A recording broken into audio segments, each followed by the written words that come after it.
안녕하세요, 수험생 여러분. 산업위생관리기사, 산업기사 실기예상문제 5회 주요 항목 작업환경관리에 대해서 해설해 드리겠습니다. 이 주요 항목 작업환경관리는 두 번의 그 5회로서 그 해설을 마치게 되는데 1번 문제입니다. 분진이 상시로 발생하는 분진 발생 작업장에서 상시 근로하는 작업자에게 알려야 할 유의사항 5가지, 그것도 산업안전보건법에 관련된 내용입니다.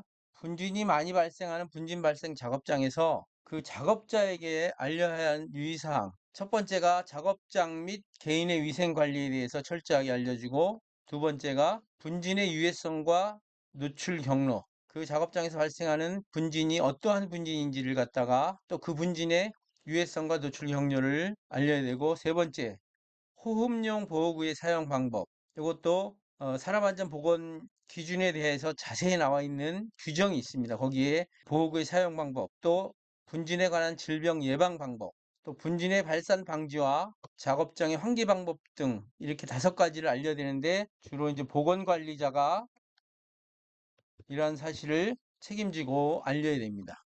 두 번째, 성면을 채취할 경우 성면을 채취하는 기기와 사용하는 여과지의 명칭을 쓰고, 또 개수할 수 있는 성면의 조건은 어떤 것을 개수는 뭐냐면 그 성면의 수를 세는 것입니다. 그걸 개수라고 하는데, 첫 번째 성면을 우리는 영어로 좀 알아두세요. 아스베스토스라고 합니다.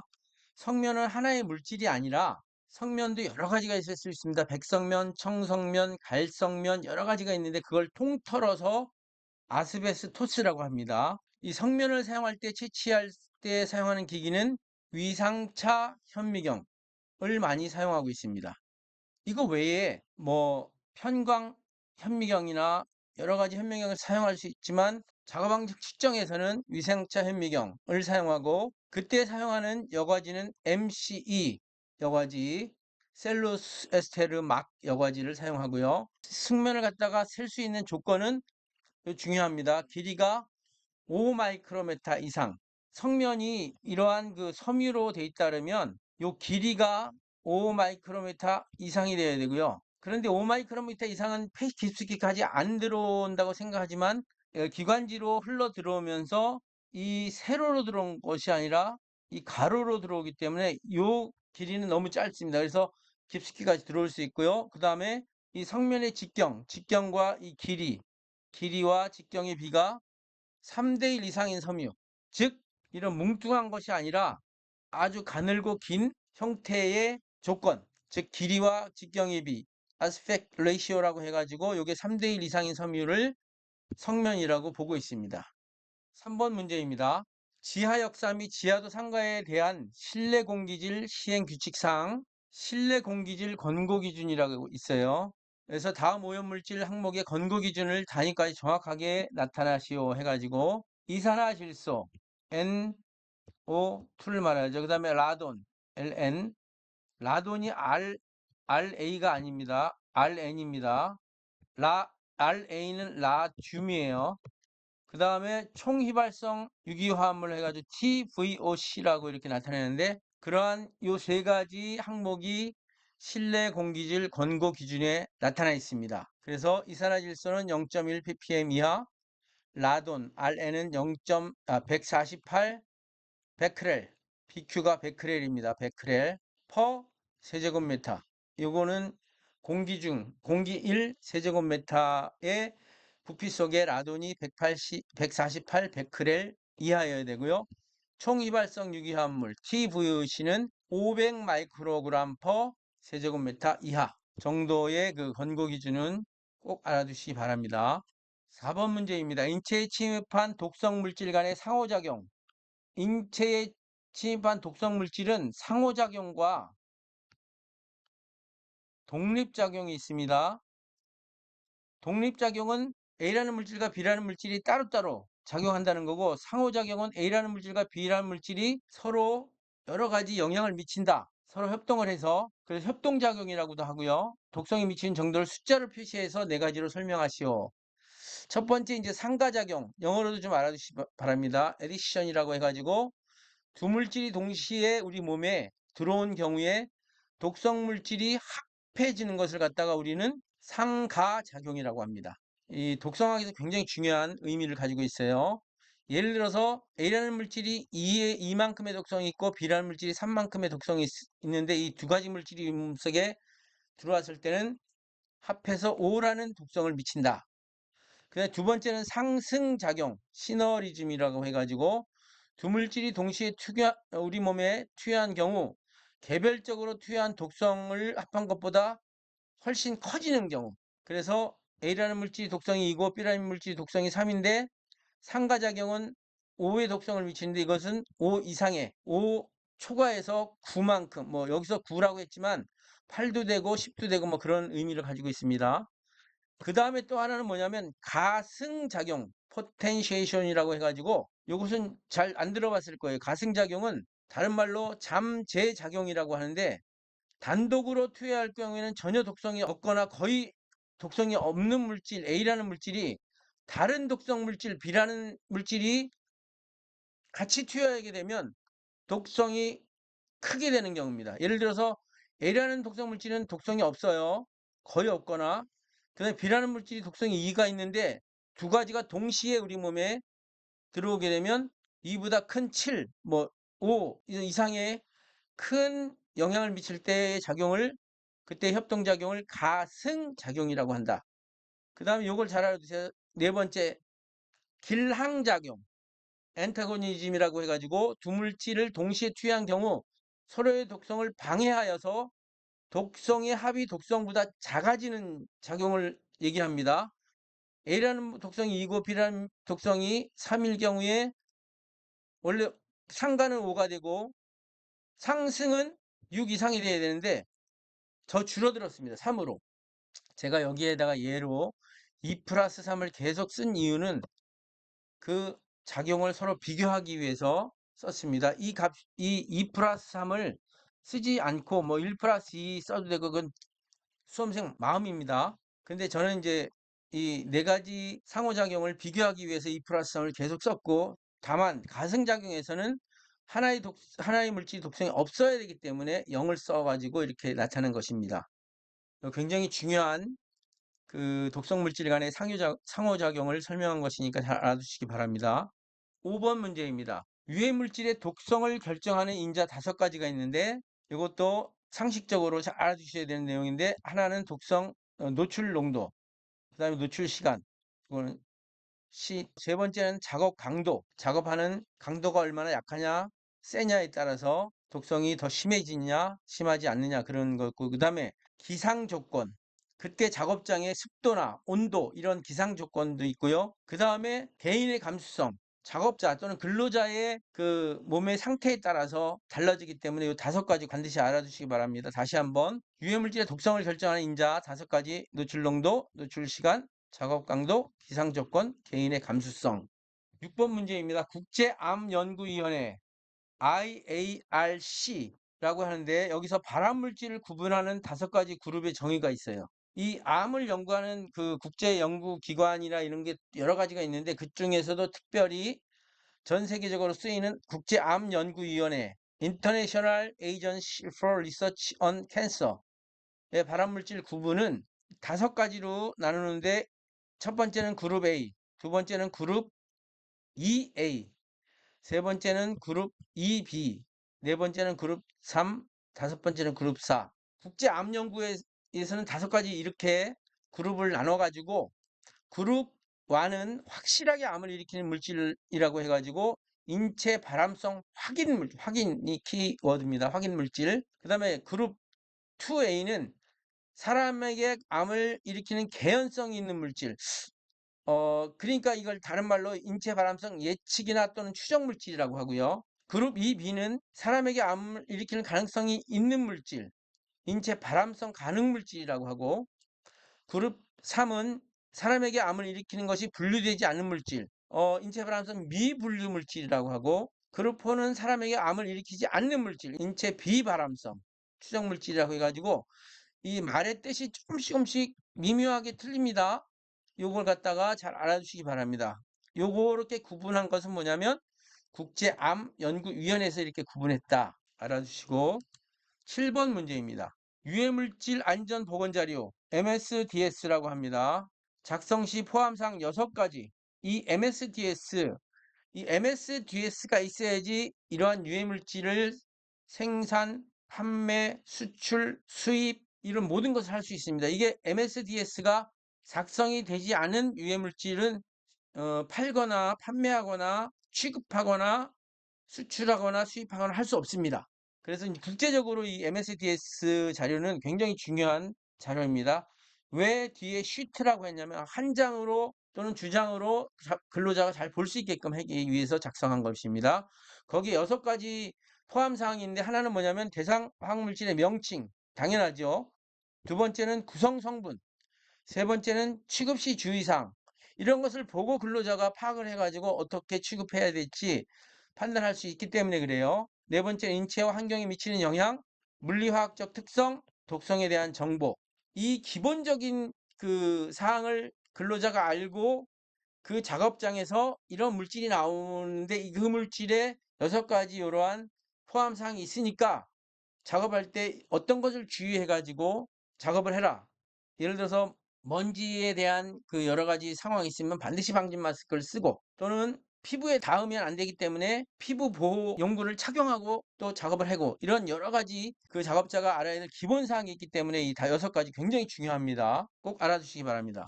8번 문제입니다. 산업안전보건법 규칙 별표 6의 산업안전보건 표지의 종류와 형태에 나타난 다음 경고 표지 요것도 그 굉장히 중요한 경고 표지인데 다음은 어떤 것을 경고하는 표지인가 해가지고 경고 표지가 이렇게 있는데 여러분 그 혹시 길 다니다가 유해 화학물질을 실은 차를 보시게 되는 경우 있잖아요. 거기에는 반드시 이러한 경고 표지가 있습니다. 그래서 이런 표지를 확인하고 이 차에는 어떤 물질이 담겨 있을 거다 이런 걸 갖다 이제 판단하시게 되는데 이 그림을 잘 보시기 바랍니다. 불꽃 모양이 있고 그 내부에도 불꽃 모양이 있는 거. 이것은 인화성 물질입니다. 인화성 물질 경고 표지고요. 그 다음에 불꽃 모양이 있는데 내부가 동그랗게 생긴 건 산화성 물질의 경고 표지고요. 그 다음에 어떠한 물질이 폭발하는 것 같은 그림이 있는 건 폭발성 물질 당연한 거죠.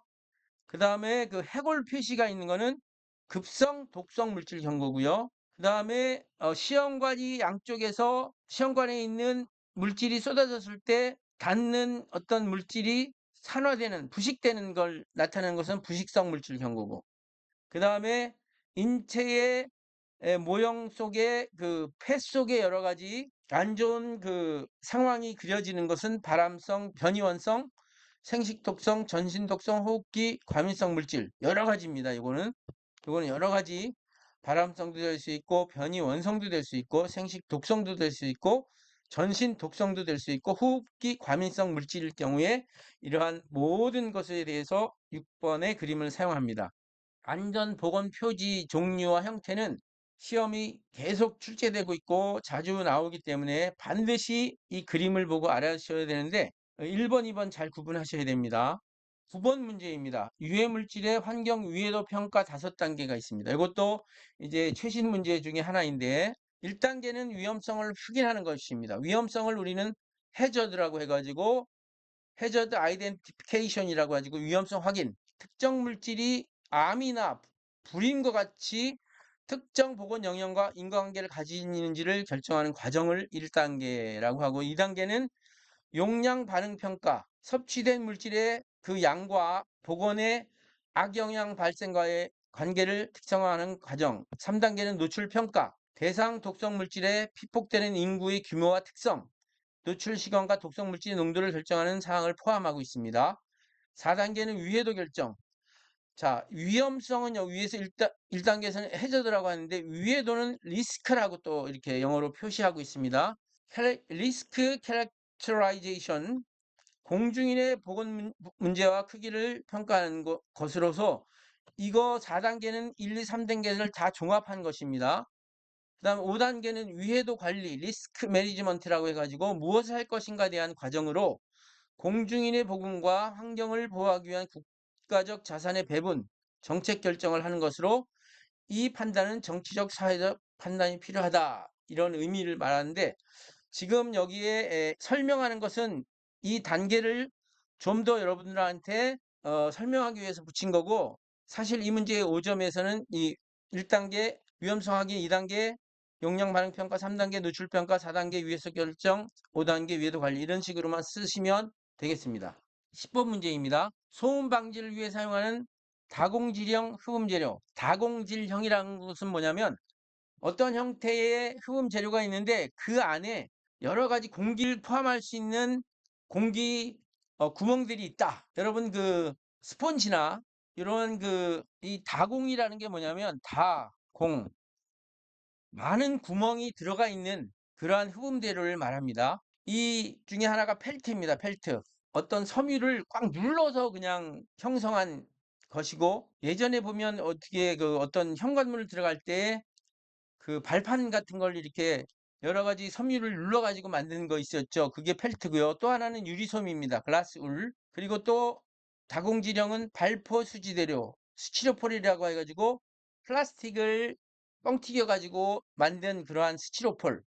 그 다음에 마지막으로 앞면 럭울, 이게 무기질 섬유, 이 네 가지를 갖다가 우리는 다공질형 흡음 재료다. 그 종류를 세 가지 알고 있느냐 쓰시오 하는 것입니다. 그 다음에 11번 실내의 평균 흡음률을 구하는 방법이 있습니다. 그 세 가지가 있는데 첫 번째는 잔향 시간을 측정해 가지고 평균 흡음률을 구하는 방법이 있고, 이 잔향 시간을 측정하는 세비넷식 같은 게 있습니다. 그 다음에 두 번째, 각 재질의 흡음률과 흡음 면적을 이용한 계산에 의한 방법이 있고요. 그러니까 뭐 바닥의 흡음률 또는 천장의 흡음률, 벽의 흡음률, 또 그 면적이 어떻게 나냐에 따라서 계산하는 방법이 있습니다. 또 세 번째, 이미 알고 있는 표준 음원, 파워 레벨을 알고 있는 음원에 의한 방법. 요 세 가지가 실내의 평균 흡음률을 구하는 방법입니다. 각각의 공식이 굉장히 복잡한 공식이 많고 그렇지만 이 산업위생에서는 이 정도의 구하는 방법만 정도만 알면 되기 때문에 이러한 문제가 나왔습니다. 그 다음에 12번 문제입니다. 건설업 보건관리자 선임 규정과 제조업 보건관리자 선임해야 할 사업장의 기준에 대해서 적으시오 했는데, 첫 번째 건설업 보건관리자 선임 규정은 공사 금액이 800억 이상, 토목공사는 1000억 이상 또는 상시근로자 600명 이상의 공사 현장에 보건관리자 1명 이상을 선임하도록 규정되어 있다. 여기 이제 그 굉장히 사건 사고가 많이 터지기 때문에 보건관리자, 안전관리자를 완전히 분리해서 선임해야 된다는 규정이 생기면서 이러한 규정이 나왔고, 특별히 건설업에 그 산업재해가 많기 때문에 별도로 공사 금액과 근로자 수에 따른 보건관리자 선임 규정을 규정하고 있습니다. 두 번째, 제조업 보건관리자 선임 규정을 보면 보건관리자를 선임해야 할 산업장의 기준은 상시 근로자 50명 이상, 500명 미만인 경우에 1명, 그다음 500명 이상, 2000명 미만인 경우에 2명, 상시 근로자 2000명 이상인 경우는 2명 이상. 이런 식으로 이제 그 법에 나와 있습니다. 그래서 이제 보건관리자를 선임해야 될 사업장 기준이 50명부터 시작하니까 중기업에서도 보건관리자를 꼭 선임해야 돼요.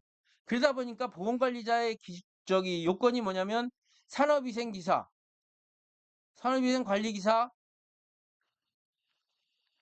또는 산업기사, 뭐 간호사, 의사, 뭐 이런 여러 형태가 있는데 간호사나 의사가 이 보건관리자를 갖다가 할 형편은 거의 안 되고, 그래서 많이 채용하는 것이 산업위생관리기사, 산업기사를 채용해서 한때는 이 보건관리자 선임 규정에 의해서 이 산업위생관리기사나 산업기사가 굉장히 수요가 많은데 공급이 안 되는 경우가 있어서 그러한 애로사항도 있어서 산업위생관리기사만 취득하거나 산업기사를 취득하면 굉장히 취업이 잘 된다. 이런 또 시기가 있었습니다. 현대도 그렇지만. 그래서 꼭 이런 그 선임 규정과 선임 사업장의 기준을 좀 알아주시기 바랍니다. 13번 문제부터 이제 계산형이 들어가는데, 어떤 조선소에서 용접흉을 측정한 결과 여과지 채취 전의 무게가 0.03570g이었고 채취 후의 무게가 세 번 측정했는데 평균이 0.03897g이었다. 이때 용접품의 농도는 얼마냐? 단 채취량은 1.7 LPM. LPM은 앞에서 얘기했지만 리터 퍼 미니트라는 의미입니다. 200분간 측정했다. 그래서 분지 농도는 공기 채취량분의 여과지 전후의 무게를 따집니다. 그래서 g을 미리그램으로 환산했고요. 그 다음에 리터를 세제곱미터로 환산해가지고 계산한 결과 9.62mg per 세제곱미터. 그러니까 공기 1 세제곱미터 속에 용접 띰이 9.62mg 있다. 이런 의미를 가지고 있습니다. 이러한 그 분진의 발생에 따른 여과지로 채취해가지고 농도를 나타내는 문제가 계속해서 나오고 있어요. 조금씩 변형돼서 나오니까 여러분들이 완벽하게 계산할 수 있는 능력을 갖추셔야 됩니다. 14번 문제입니다. 고유량 펌프를 이용하여 0.510 세제곱미터 공기를 채취하고 실험실에서 여과지를 10% 질산 20ml로 용해하였다. 원자 흡수 분간 강도계로 농도를 분석하고 검정선으로 비교를 분석한 결과 70 마이크로그램 납을 측정했네요. 납 per 밀리리터. 그러니까 용해된 용액 1ml에 70 마이크로그램의 납이 나왔다는 거예요. 채취 기간 중에 먼지의 농도는 얼마인가? 납 농도는 치료 채취량분의 질량이기 때문에 단위 환산만 여기서는 잘하면 됩니다. 공기 채취량이 0.510 세제곱미터고 밀리리터당 70 마이크로그램이 나와 있고 질산이 20ml 사용되었고 그래서 이 밀리리터를 없애고 마이크로그램을 미리그램으로 환산해 가지고 나타낸 값은 2.75mg per 세제곱미터. 이건 이제 단위 환산 문제니까 잘 이렇게 환산이 되었는지 여러분들도 문제를 푸실 때 항상 계산 문제는 이 값들이 조금씩 문제에 주어지는 이 값들이 조금씩 변한다는 거 알아주시고 그게 시험에 계속 출제되고 있다는 걸 알아주시기 바랍니다. 그리고 꼭 계산해 보시고 값을 나타내고 지금 이렇게 농도가 미리그램 퍼 세제곱미터로 아예 문제에 주어졌죠. 그러면 아예 농도를 안 써도 됩니다. 2.75만 해도 되고 괜히 쓰다가 환산을 잘못해가지고 2.75 마이크로그램 퍼 세제곱미터로 답을 썼을 경우 이 수험생은 0점입니다. 왜냐하면 미리그램하고 마이크로그램은 1000배 차이가 나거든요. 그렇기 때문에 숫자는 맞더라도 단위가 틀리면 완전히 0점 처리가 되기 때문에 아예 문제에 단위가 나타나 있으면 단위를 안 써주는 것도 좋은 방법인데 잘만 계산되면 단위를 써줘야 되겠죠. 15번 문제입니다. 작업장에서 테트라 클로로에틸렌 그러니까 테트라는 4라는 뜻입니다. 모노, 다이, 트리, 테트라 그러니까 이거 테트라 그러니까 클로로가 4개가 있다는 거예요. CL4네요. 분자식으로 나타내려면 여기 보세요. CL이 4개가 있으니까 테트라 클로로에틸렌 그 에틸렌의 폐흡수율이 75%고 TLV, TWA가 25ppm, 분자량이 165.83을 사용하고 있다. 근로자가 체중 70kg 근로자가 호흡률 1.47 세제곱미터 per hour를 가진 노동을 2시간, 그 다음에 경노동은 6시간을 하였다. 작업장에 노출된 테트라클로로에틸렌 농도가 22.5 ppm이었다면 이 근로자가 하루 노출량은 몇 미리그램인가? 테트라클로로에틸렌이 몇 미리그램인가? 단 온도는 25도씨를 기준으로 한다. 기사 계산 문제로 굉장히 좀 복잡한 것 같습니다.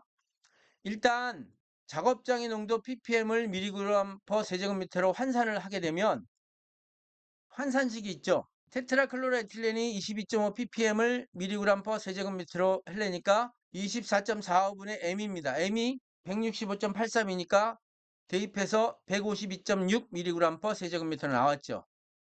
그런데 작업 시간이 8시간 중에 2시간이 중노동이고 6시간이 경노동이죠. 그러니까 2시간 1.47이 2시간 0.98이 6시간 하니까 호흡률은 8시간 호흡률은 8.82 세제곱미터 퍼 데이입니다. 따라서 근로자의 하루 노출량은 8.82에다가 ppm을 미리그램 퍼 세제곱미터로 고친 값을 곱하고 폐에 흡수되는 율이 75%니까 또 0.7을 곱했어요. 이렇게 해가지고 주어진 조건에 의해서 근로자 하루 테트라클로로에틸렌의 노출량은 1009.45mg per day가 된다.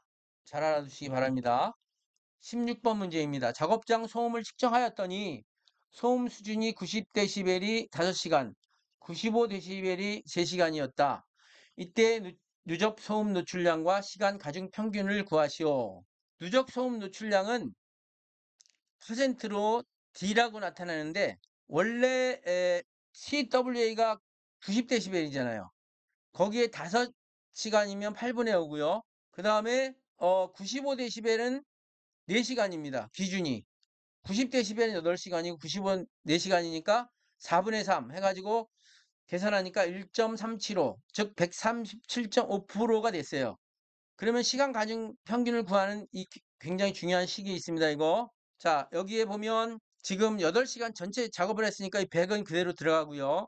D는 위에서 구한 137.5가 대입하고, 네, 90 더하고 이거 계산하면 92.3dB A가 시간 가중 평균 값이 되겠습니다. 이 문제 소음에서 기사 문제로 잘 출제되는 문제 중에 하나이기 때문에 반드시 여기 1번에 일일 노출 시간 90dB일 때는 8시간, 95dB일 때 4시간이 기준이고 거기에 8시간이 5시간 했고 4시간일 때 3시간 했다 할 때 소음 노출량 D값을 구하고 그 D값을 시간 가중 평균 공식에 그대로 대입해서 전체적인 시간 가중 평균 TWA를 구할 수 있다. 이걸 여러분들이 확실히 좀 알아두시기 바랍니다. 17번 문제입니다. 현재 총 흡음량이 500세빈인 작업장이 천장에 흡음 물질을 첨가하여 2000세빈을 더할 경우에 소음 감소, 즉 노이즈 리덕션을 구하라 하면 10로그 기존에 있던 흡음량분에 기존에 있던 흡음량에다가 첨가된 흡음량을 더합니다. 그러면 7dB이 됩니다. 다시 한번 이 문제에서도 이럴 경우에 현재 95dB이었다. 이렇게 흡음물질 첨가하여 2000세빈이 될 경우에 몇 데시벨이 되느냐 그러면 95에서 저기서 구한 7을 빼면 88dB이 된다. 이런 응용 문제도 나올 수 있어요. 자, 여기 또 이런 말이 있습니다. 1세빈이라는 건 뭐냐면 100% 흡음되는 표면 1제곱미터를 1세빈이라고 한다. 그러니까 세빈도 하나의 단위입니다. 단위. 18번 문제입니다. 작업장 소음 대책으로 천장이나 벽면에 적당한 흡음재를 설치하는 방법의 타당성을 조사하기 위해 먼저 현재 작업장의 총 흡음량을 조사를 실시하였더니 총 흡음량은 잔향 시간을 이용하는 방법으로 측정했고 철로 된 큰 막대기를 이용하여 125dB의 소음을 발생시켰을 때 작업장 소음이 65dB 감소하는데 걸리는 시간이 2초였다. 이 작업장의 총흡음량은 얼마인가? 단 작업장은 가로 20m, 세로 50m, 높이 10m의 크기이다. 두 번째 질문은 적당한 흡음물질을 처리하여 총흡음량을 3배로 증가시켰을 경우에 소음 감소량이 얼마인가? 굉장히 복잡한 문제 같습니다. 기사 시험에 나오는 문제로서 이 문제를 풀기 위해서는 세빈의 법칙을 적용해야 됩니다. 즉 잔향 시간의 공식이 있는데 T는 0.161 A 곱하기 V인데 이 V는 여기서 그 작업장의 부피를 말합니다. 그리고 A는 뭐냐면 흡음량을 말합니다. 그래서 시간 2초 걸렸다 그랬죠. 그리고 0.161에다가 A를 지금 모르니까 A를 구하는 게 1번 문제예요. 그리고 V는 1번 조건에서 가로 20, 세로 50, 높이 10이니까 여기 대입해서 A를 구하면 총 흡음량은 805 제곱미터. 제곱미터의 단위와 세빈의 단위는 같다고 보는 겁니다. 그러면 소음 감소량은 NR로 표시되는데 10로그 3배로 됐으니까 10로그 3입니다. 뭐 흡음량, 뭐 전 흡음 세빈, 후 첨가된 흡음 세빈 막 이게 있지만 3배라니까 그냥 로그 3으로 대입해 가지고 5dB만큼 소음 감소량이 생긴 것입니다.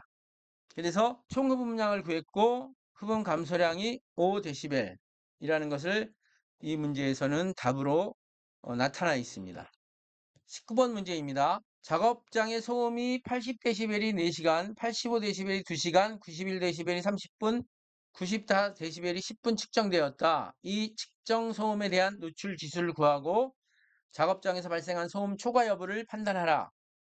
그런데 친절하게도 소음의 TLB가 80dB에서는 24시간이고 85에서는 8시간이고 91dB에서는 2시간이고 94dB에서는 1시간이라는 값을 주어졌습니다. 그리고 발생소음은 단소금이다 라고 했는데 노출지수는 EI라고 해가지고 그 노출 허용 시간분에 노출된 시간을 갖다 다 더한 것입니다. 그래서 24분의 4, 8분의 2, 2분의 0.5, 1분의 10분이니까 60분의 10으로 또 시간으로 변경했습니다. 그래서 이거 0.5는 30분이니까 30 나누기 60이니까 0.5라고 대입해가지고 노출 지수를 구하니까 0.83이에요. 근데 이 노출 지수가 1 미만이기 때문에 허용 기준을 초과하지 않은 작업장이 되겠습니다. 노출 지수가 1 이상이면 허용 기준을 초과한 것입니다. 1도 초과한 것입니다. 반드시 파악해 주시기 바랍니다. 20번 문제입니다. 어떤 물질의 독성에 관한 인체 시험 결과 안전 흡수량이 1kg당 0.15mg이었다. 이때 독성 물질의 공기 중에 농도가 1mg/s 세제곱미터일 경우 체중 70kg인 근로자가 이 물질의 체내 흡수를 안전 흡수량 이하로 유지시키려면 1일 몇 시간 이내로 작업해야지 되는가? 단 작업 시기의 폐환기율이 시간당 1.4 세제곱미터, 체내 잔류를, 이게 알파를 얘기하는데 1.0으로 한다. 앞에서도 나왔지만 공기 중 안전 농도와 안전 용량 사이의 변환 공식 굉장히 중요한 공식입니다. C는 이꼬로 알파 곱하기 BR 곱하기 T분의 SHD. 여기서 SHD는 Safe Human Dose라고 해가지고 사람에 대한 안전 노출량으로 그 SHD는 어떻게 곱하냐면 체중 1kg당 용량 곱하기 그 사람의 체중을 곱합니다. 그리고 알파는 체내 잔류율을 말하고 BR은 breathing rate라고 해가지고 개인의 호흡률입니다. 즉 C 값은 알려줬어요. 농도가 1mg/s 세제곱미터라니까 알려줬고 그 다음에 알파가 1.0, 그 다음에 breathing rate가 1.3. 지금 구하라는 게 T잖아요. 몇 시간 작업을 해야 되는 거니까. 그 다음에 분자의 SHD가 1kg 용량이 0.15mg/kg이 이 사람이 체중이 70kg이니까 이 공식에서 T 값을 구하면 T는 8시간. 이런 조건일 때 안전 흡수량 이하로 이 사람은 8시간 작업하면 안전 흡수량 이하로 체내 흡수가 어떤 독성 물질의 체내 물질가 유지가 된다. 이런 의미를 가지고 있는데 이 굉장히 중요한 문제입니다. 20번 문제에 기사에서도 나올 수 있고 산업기에서 나올 수 있는 안전 흡수량에 따른 작업 시간 또는 체내 흡수율 이런 걸 갖다 구하는 문제로 많이 활용되고 있고 지금은 이 공식에서 T를 구하라 그랬지만 어떤 문제에서는 C를 구하라 그럴 수도 있어요. 그걸 꼭 확인해 주시기 바랍니다. 이렇게 해서 이제 작업 환경 관리 4회, 5회에 걸친 산업환경관리기사, 산업기사 실기예상 문제 해설을 마쳤습니다. 다음에는 이제 환기 일반에 대한 실기예상 문제를 6회부터 시작하겠습니다. 이렇게 하다 보면 산업위생관리기사, 산업기사 실기예상 문제는 거의 그 한 10회에서 12회 정도까지만 하면 전체적인 어떤 그 아웃라인을 섭렵할 수가 있다고 생각합니다.